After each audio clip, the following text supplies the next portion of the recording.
ఇక రాష్ట్రంలో విచ్చలవిడిగా మద్యం అమ్మకాలు జరుగుతున్నాయని మాజీ ఎంపీ భరత్ కీలక వ్యాఖ్యలు చేశారు.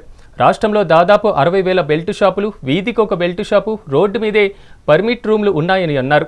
స్థానిక ఎమ్మెల్యేలకు ఏ రోజు వాటా ఆ రోజే వెళ్లిపోవాల్సిందేనని సంచలన ఆరోపణలు చేశారు. మద్యం, ఇసుక, అది ఇది అని లెక్క లేకుండా అన్నింటా రాబందులా దోచేస్తున్నారని మండిపడ్డారు. డైరెక్ట్గా అక్కడ మద్యం షాప్ బయట నుంచుని గ్లాసులు అక్కడే పెట్టేస్తున్నారు. డైరెక్ట్గా ఎత్తేసి అక్కడే గ్లాసులు పెడతా ఉన్నారు. డైరెక్ట్ నడి రోడ్డు పైన వ్యవహారం జరుగుతూ ఉంది.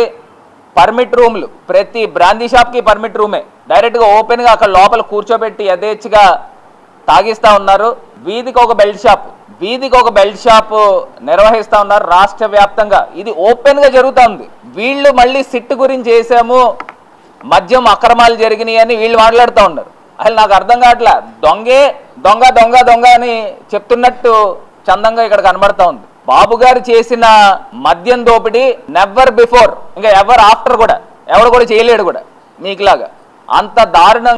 ఏదైతే వీళ్ళు 8%, 16% ట్యాక్స్ వే ఆఫ్ చేశారో, ఏదైతే ముందే అడ్వాన్స్ పేమెంట్స్ ఇచ్చి కొనుగోలు చేస్తున్నారో అన్నిటినీ రద్దు చేసి వాళ్ళు ప్రభుత్వం షాపులో అమ్మే మద్యానికి దాదాపుగా ట్యాక్స్ అధికంగా వసూలు చేసి మద్యం తాగే వాళ్ళని డిస్కరేజింగ్ పాలసీ లాగా డిస్కరేజ్ చేసే విధంగా పాలసీని అమలుపరిచి ఉదయం 9 గంటల నుంచి సాయంత్రం 6 గంటల లోపల వరకే మద్యం షాపులు ఓపెన్ అయ్యేటట్టు ఇలా ఒక కంట్రోల్డ్గా చేస్తూ అట్టను ప్రభుత్వానికి ఏమాత్రం నష్టం జరగకుండా ప్రభుత్వానికి తద్వారా అలాగే విచ్చలవిడిగా మద్యం అందుబాటులో ఉంచకుండా కంట్రోల్డ్గా తీసుకొచ్చినటువంటి పరిస్థితి.